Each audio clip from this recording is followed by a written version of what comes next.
Доктор Гүлшашевна, сизге багышталат. Мен ушул маселени ушу 4-нчү жолу көтөрүп атам. Элдин көйгөй болгон үчүн дагы көтөрө берем. Бул Кара Суу районунда Датка айыл аймагында жайгашкан медресе айылында мектеп керек болуп атат.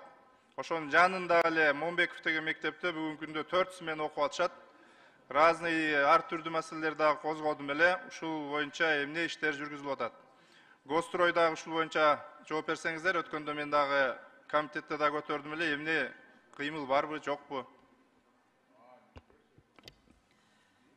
Бул мектептерди салуу боюнча так маалыматты сизге мен бир аздан кийин алып берейинчи, азыр справочниктен карап туруп өзүмдө.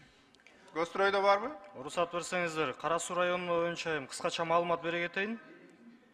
2024-жылга Кара Суу районуна 39 объект кирген тизмеге. Анын бардыгын мен азыр ушул Датка айыл аймагындагыны сурап атам сизден. Медресе айылына. Ал ПСДда эмдиги жылга кирет? ПСДга акча бөлдүңүздөрбү? ПСД азыр разрабатывается. Типовой проект менен кетет. Канча орунду деп карап атасыңар? Типовой проект менен кетет. Канча орунду ошол? 275. Эмки жылга сөзсүз түрдө буну караш керек. Себеби дегенде республикада Доктор Гүлшашевна 4 смена окуп аткан канча мектеп бар? 4 смена менен окуган мектептер Бишкек шаарында 3 смена менен окуйт. Анан 4 смена менен окуган мектептер дээрлик аз эле. Жазып алыңыз мектеп ошондо. тизмеге берилген. Момбеков мектеби 4 смена окуп атат. Подвалдарда окуп атат. 1700 окуучу окуп атат. 600-650лүк орунга. Шуну билип алыңыз. Мурда дагы мен айттым эле. Бишкекте бардыгы ошондой. Мен 800-дүктө 3700-3900 окуйт. Жок, 4 смен деген жок дебедиңизби? 4 смен ошо 7-30 Датка айыл аймагында Момбеков мектебинде. Ошонун жанына медресе деген айылга мектеп зарыл керек. Сиз колуңуздан келиш керек да, сиз айтышыңыз керек. Жок, айтып сиз ыйлашыңыз керек. Тизмени берген Бала ыйлабаса эмчек кайда дейт. Ошон үчүн сиз айтпасаңыз башкача жолдор менен кирип тезирээк бүтүп кеткен да учурлар болуп атат. Кээ бир жерлерде 1 смен араң толгондор бар. Ошого сиз айтып турушуңуз керек да. Биз айткан үчүн тизмеге кирип атат. ПСДсына бөлүнөт каражат.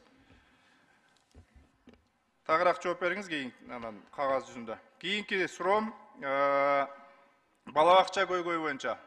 Бакыт Эргешович, азыр 60 бала бакча иштелбей, курулуп бүтүп, ачылбай иштебей турат деп маалыматтарды алып атабыз.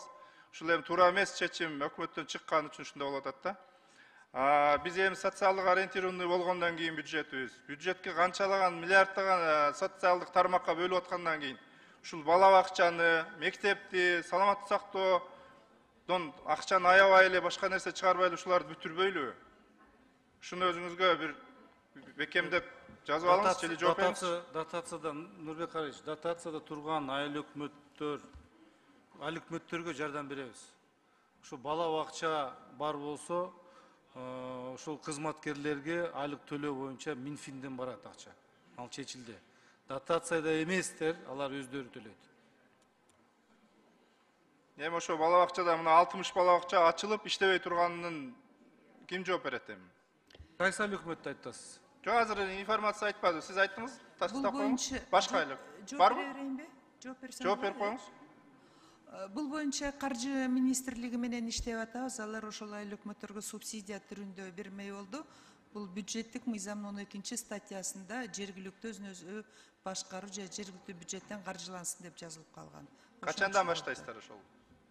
Тез арада ошол сүйлөшүүлөр жүрүп жатат. Вот ушул нерсе туура эмес болгон. Ошол Мады айыл аймагында 2 айылда бала бакчанын жери баардык нерсеси даяр турат, Кыргызчек Чагыр деген айылдарда. Бала бакча курбай атасыздар.